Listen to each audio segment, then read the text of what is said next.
Hey there guys, welcome back to Let's Play Final Fantasy VII.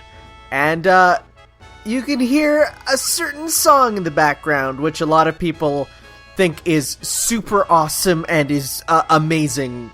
But it's also, some other people think, it's rather annoying. And the funny thing is, even Tifa's like, it's getting kind of noisy, isn't it? Because it's actually music happening in the game, which is always weird to determine.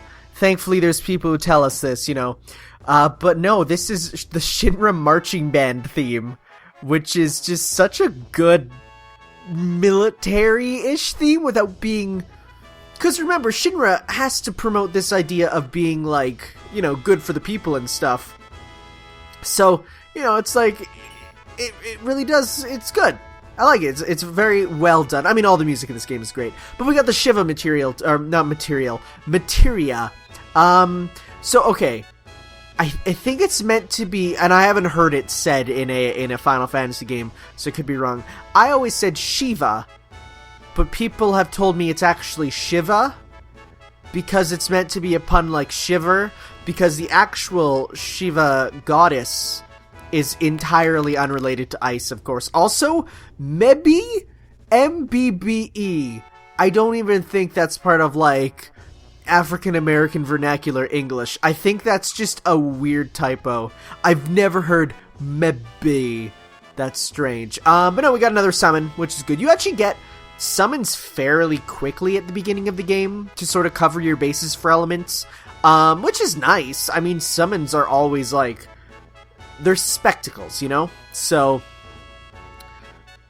of course, the team breaks up, and I love the character interactions you get here with, you know, having your party talk to each other. I mean, Cloud's kind of on his own, but for the most part, no, you get some really cool party stuff by having them not always be with you. The only problem being, of course, is when you have to do, you know, buying stuff. But this part, I cannot wait to see done in the HD remake, because it is so absurd. You know, it's like, there's a dolphin. He's doing jumps and stuff, and it's adorable. And even Barrett's like, now, ain't that something? You know, it's like, it's cool. The dolphin jumps when the whistle is blown. So you can take a guess as to what we're going to be doing. And even Cloud's like, why would I even need it? But it's because Cloud has to jump off the dolphin onto the pole above, you know? And yeah, I like how it's like, oh, hold on to the cell phone in case it gets wet. So this part is pretty tricky if you don't know what you're doing. You have to, like, this is me trying blindly the first time. I'm just like, whatever, let's just give it a shot. And you don't want to get too close to the bottom there, because the water is electrical, and that would hurt. That wouldn't be good. But there is a secret technique to getting this 100% of the time that I do show off eventually, because it's the easiest way to do it.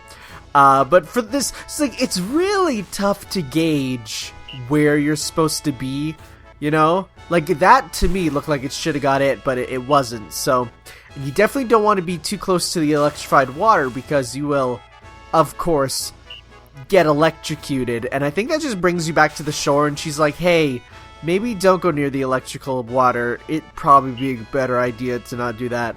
I think you're supposed to, like, use the reflection or the shadows or something.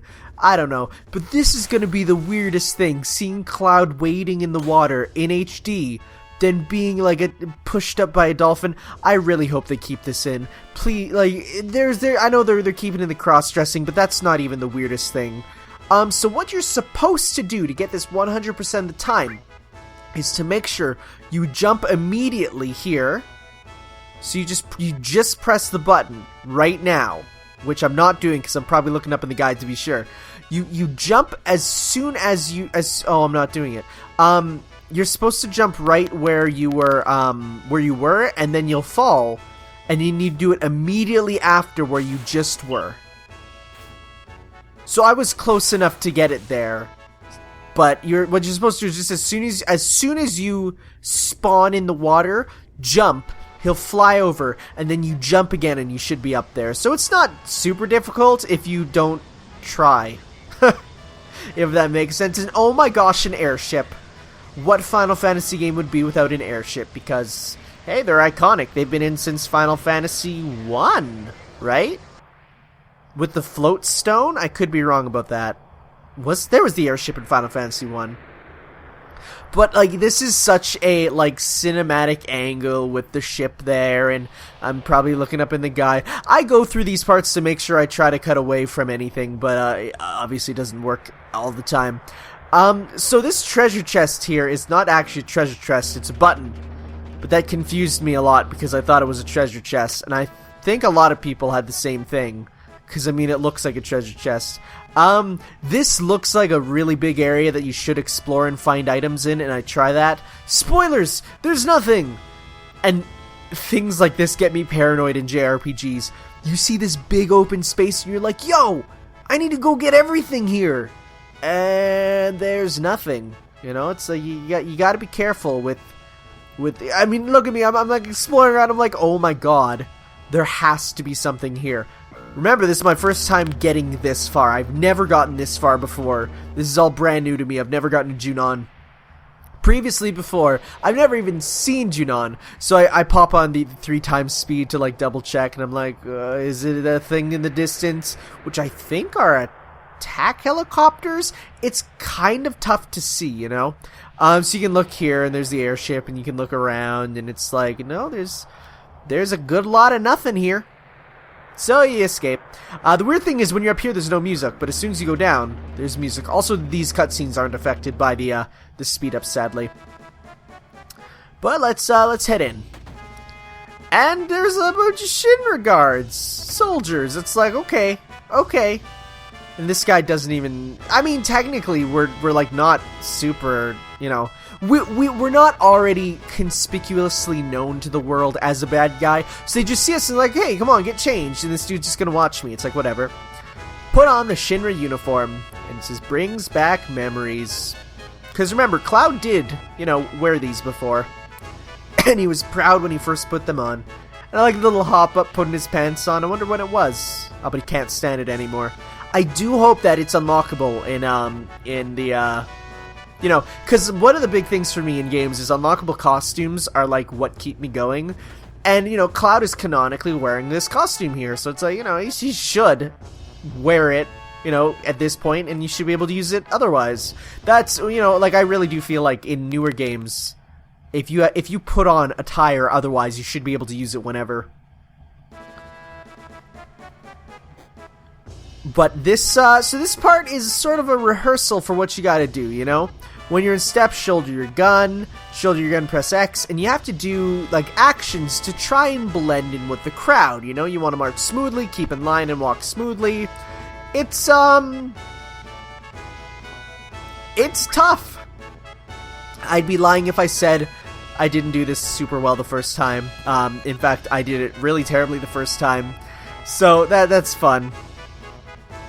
You'll see it's a fun, like, mini game that makes sense. Also, look at Rufus, like, written sideways on there. That's pretty cool. Like, it's a fun sort of, like, actually, like, a really well done mini game. But the first time you do it, it's like, if you don't know what you're doing, it's tough. And you know, this is all new to me. I wasn't prepared for this. I'm like, oh god. So there's Rufus there in his Oldsmobile.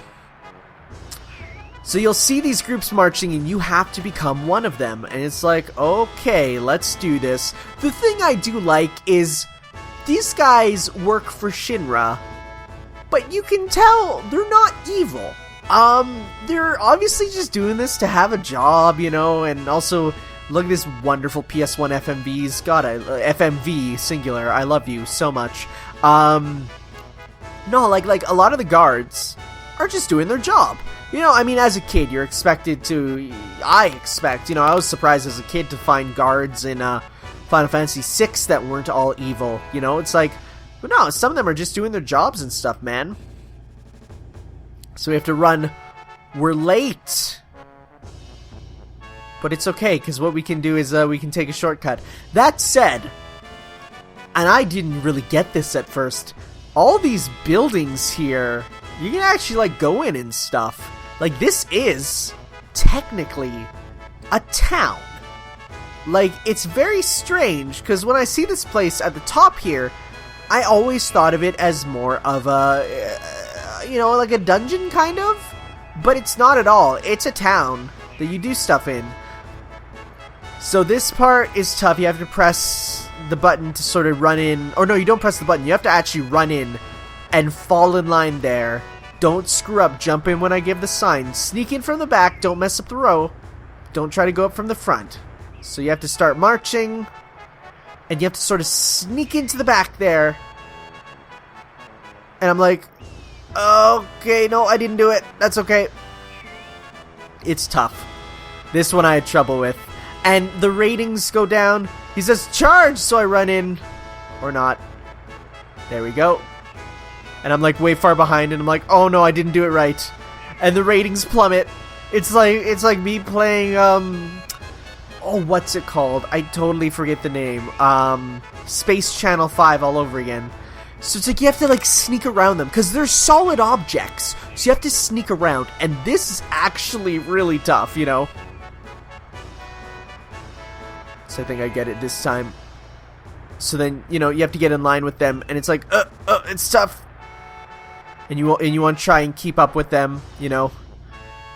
What the hell was that soldier doing, says the TV producer. Oh, you fired the AD guy. And he gave us a grenade because they want to kill us. That's good. It's like, good, we made it. I'm sure it's fine. But I love that whole thing with the TV producer being fired because you did terribly. Like, that's the weird sense of humor that Final Fantasy VII has with sort of like the real life that I'm really looking forward to seeing in Final Fantasy 15, which is pretty much a new Final Fantasy VII in terms of like setting and how it's being set up in like the real world too. So Heidegger's here though, one of the other fat, you know, sort of admins of Shinra, the Elite Four. You know that common RPG trend. I love that. He apparently has a horse laugh. I wonder if that's meant to be a horse laugh, like you know, like HOARSE. But, you know, went for a pun of him being, I don't know, big and gross, because horses are terrible creatures. I hate horses. They're just meat and teeth, and they're gross. They're like the ending of Akira, the anime movie. Akira? I think it's Akira.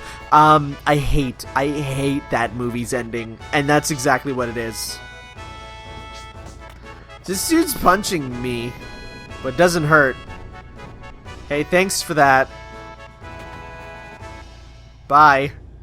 I don't know why he punched me. It's not very nice.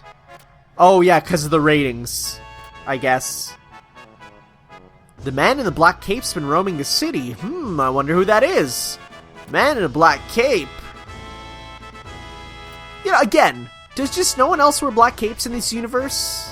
I mean, I guess you would call it that. If there was a man in a black cape doing suspicious things, you just call him that, but, you know.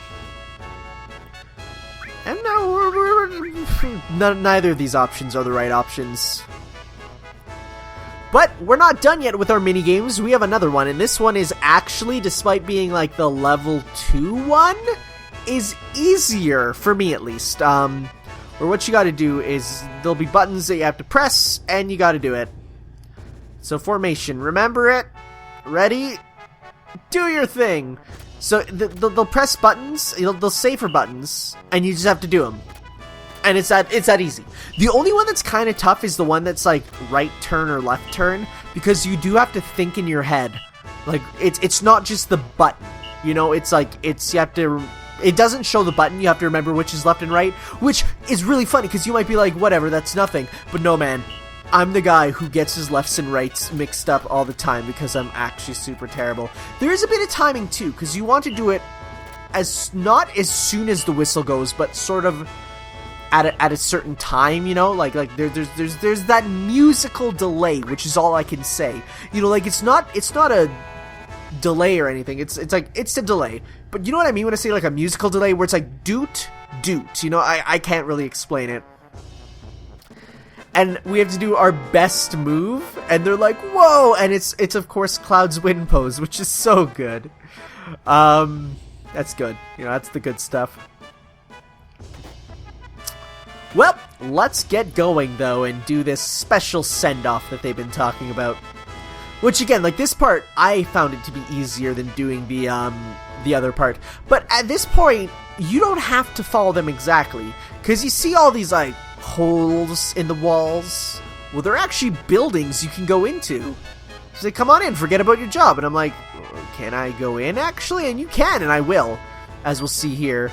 And there's all sorts of different people you can talk to, like this guy who's gonna sell us some weapons, including one we already have. And so yeah, this is atomic scissors. Yo, don't lose your way in your mind. We have to be as one.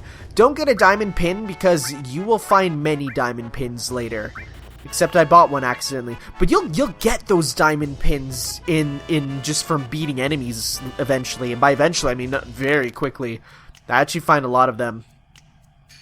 But you can find Rude down here, and Rude and them are playing some bar games, and apparently Cloud's too young to be in here, which is true. Cloud is, I think, isn't he like 17 or something? But no, needless to say, he's too young to be in here, which is weird, cause like the one that surprises me is Leon from Cloud. Sorry, Squall. I'm a Kingdom Hearts fan. I apologize. Squall is a lot older than he looks, you know? It's so weird, the ages of Final Fantasy characters. But each of these is a place you can come in. This guy's like, welcome, oh, you got sales, and yeah, no, there's stores and all sorts of stuff that you can find. There's actually a good number of things you can find. And again, I was just surprised to learn this was a town. Now, this town's really big. Like, it's not a little town. It's something that you actually have to, you know, traverse. The nice thing is, you're playing on the PS3 or PS4 version. You can fast forward, which is so nice. But you also have the, there's some quick warps that open up later, which will be like, hey, I can drive you to the front of town, and then you go back, and he's like, yeah, I'll drive you back. And it's like, it works really well. So, I do sell my my old equipment in this game, even though I know some people are very much of the opinion of never sell your equipment, even in games without the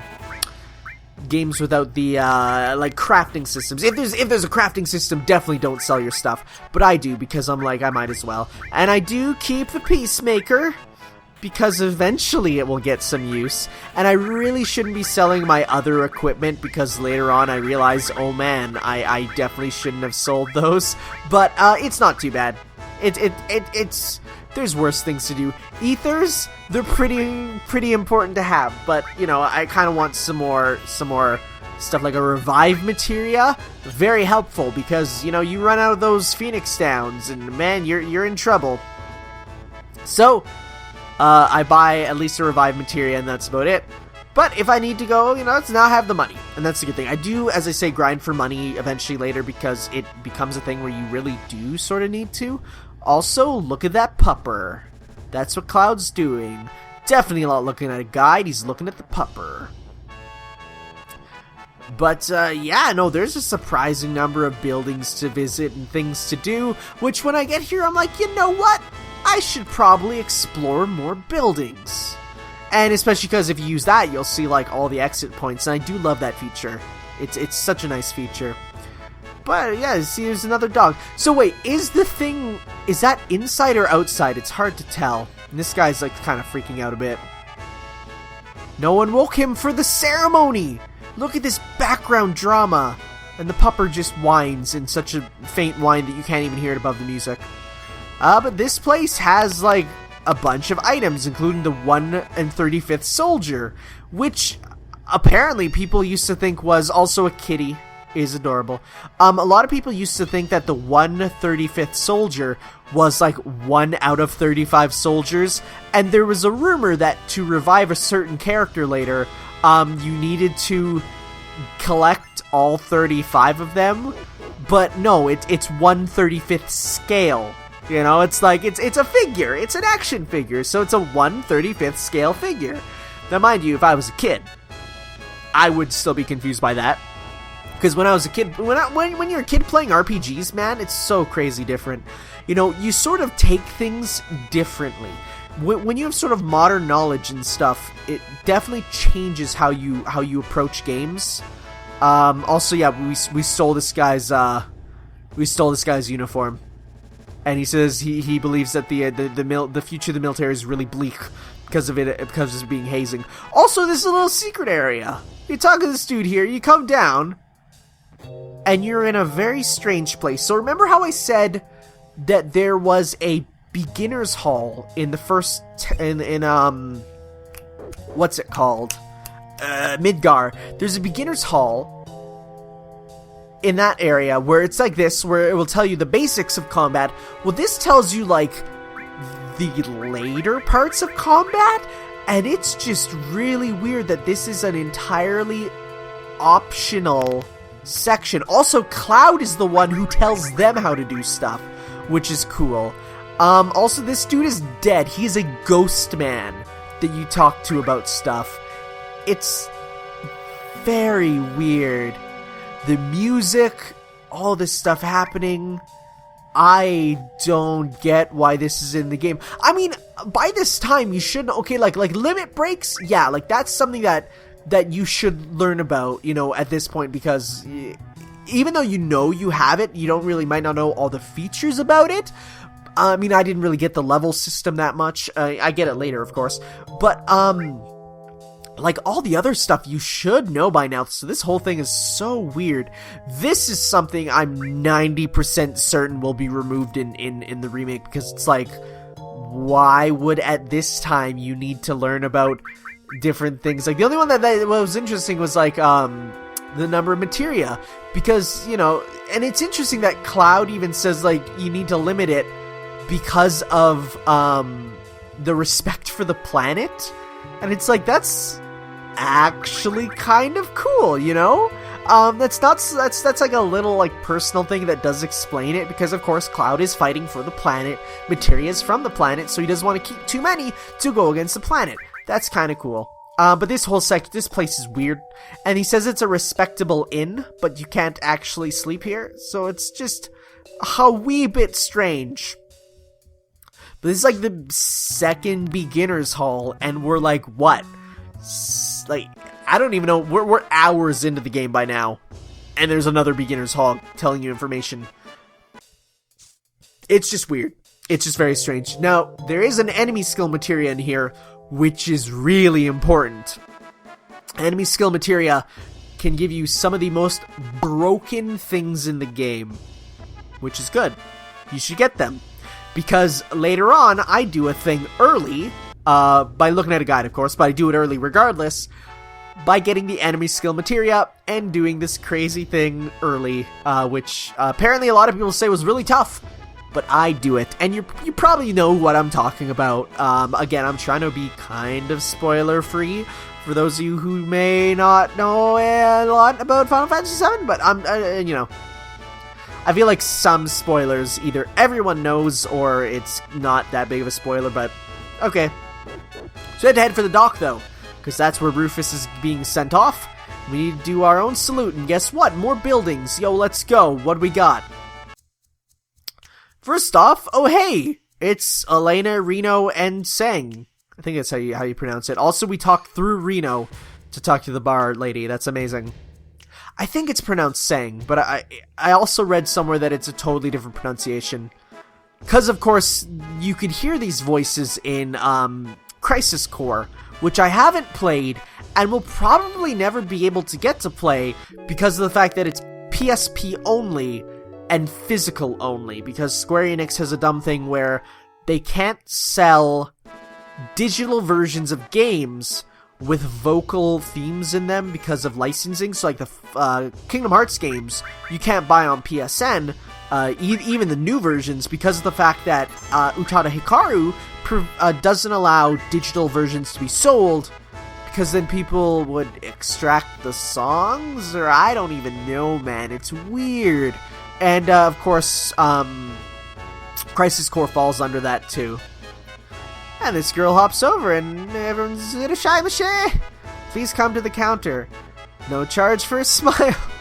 Aw, I like the red hair girl. She's cute. Buy a lot, cutie. I mean, honestly, It's like, yeah, there's so many stores. So why don't we get some girls to help, you know? It's like, that's great. That's hilarious. That's actually really funny. And they all say, and I'm sure that thank you very much was the thing that they say when you leave a store in Japan. But it's like, it's really funny. Like, that's like the personality you get. Also, you can get some other accessories here, but I don't have enough for it. And I'm sure... So when it comes to stuff that are like prevent status ailment, those are really good for second playthroughs, I feel, when you know what's coming up and can use it against them, you know? Because, like, if you come to a boss and use a status ailment, if you beat him on your first try, you don't need that anyways. And if you don't, then you find ways around it, you know? So it's like, I don't know, it's interesting. But we got all these source items, which just boost stats and stuff, and I'm just giving them all to Cloud, because literally, why not? When it comes to a lot of RPGs, I don't ever give other characters stat ups, because it's like Cloud's like the main character. He's pretty much always going to be in your party unless I know there's something that like happens or needed, but I don't know. The Shinra manager isn't happy that this isn't a 5-star hotel. Maybe it's 5-star hotel compared to other hotels in Junon, but you know, it's also could just be the fact that you guys have kind of screwed over the economy, and this is what it's all like with being like this. And we have an accessory shop here, which we can buy, not accessories, but weapons. Some new ones, but for the most part, nothing too good, because I don't buy them. I would have bought them if they were good. So, let's go send Rufus off. I'm sure he's fine with waiting. He's waited so long to get into the Throne of Power anyways, so it's cool, man, it's cool. But like I said, this minigame, and it's really crazy that they teach you it, and then by the time you get here, you might not remember it because of all the stores along the way. You know, so maybe it's in your best interest to just run straight through, do it, and then when you come back, which you do come back, when you come back, do it like this, go back, get the stuff after, because, you know, I mean, this isn't tough, as you see, you just gotta do it in time. Again, musically, I went too early that time and the wrong way, but that's okay. If I just keep doing it right, it should be fine. And I'm like, oh no. And even though I'm not doing seemingly amazing here, the good news is you only have to get, I think, 80 to get the best reward, which I do get, because you do get more than enough opportunities to do it. And I'm like, okay, left, let's do this. And I do it in time. And you don't get the points for the turning, but you get it for the actual movements, of course. Right? I'm like, okay, right? Right? Yeah! Left. Right. And I'm like, oh god, give me points. And if you notice, there's a certain fuzzy pupper in the ship already, and he's like, oh my god, what are you doing, man? And if you do it wrong, I think he shakes his head, which is funny. Or no, he just does it occasionally. But yeah, no, and I'm like, oh my god, this is embarrassing. This just proves that I'm not the best at any sort of stuff. Special! Which you get 30 points for, which is good. You need to get, I think, 100 to get the best reward. You just need to do well, and you get it, which is nice. And Rufus is like, well done! You know, it's like, I very much imagine them having their voices from Machina Bridge, because they're kind of perfect. Heidegger comes over and is like, you know, you did a good job. Here's a special bonus, token of kindness. We got a Force Stealer, which is a weapon. That is very good. You want to get that. And Rufus talking out loud about, you know, the plans, which is wonderful. You gotta love it when villains do that, though. When the villains just start spouting out their plans, you know. That's wonderful.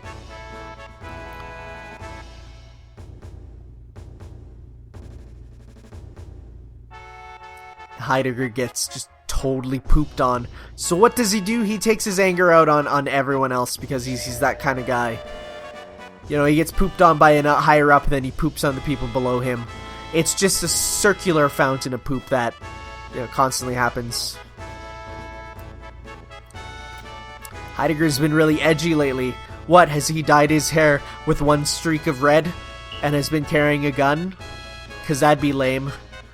Remember how there's a character in Final Fantasy VII that almost fits that description perfectly? God, what a game of the era. But yeah, at this point, you're pretty good. But we did get the Force Stealer, which is nice because it gives you double materia growth. So I think it has one less than before, and no linked, but it gives you double growth, which is just like, if you want to get a materia made quickly to be, leveled up and get the stuff, better, get higher power versions of stuff. You want to get Fire 2 or Firaga if you're, or no, Fira. Firaga is third. You want to put them on the double growth materia. And there are ones later that are half, which suck because it's halved, so. And I don't know why I'm doing my materia here, considering it's like I should be waiting till my party's all together anyways, so. It's good to have, though. Good to be ready. You never know when you might get a random boss fight. No, it's not this part, don't worry. It's next part. But like, okay, for instance, if I were to have 2 summons on Cloud, he'd be really built for summoning. But, I mean, you don't really want to do that, because then he's naturally, not going to be a good attacker, which you kind of want to use him for, so. And, yeah, so everyone sort of got here through the Dolphin. So in the end, it's okay. And that's the end of the part. So next time, guys, we're heading on the boat. The boat to, Costa del Sol. And this boat has many things happen on it, including a boss fight. So be sure to watch that next time, guys. Thank you for watching. See you then. Ciao.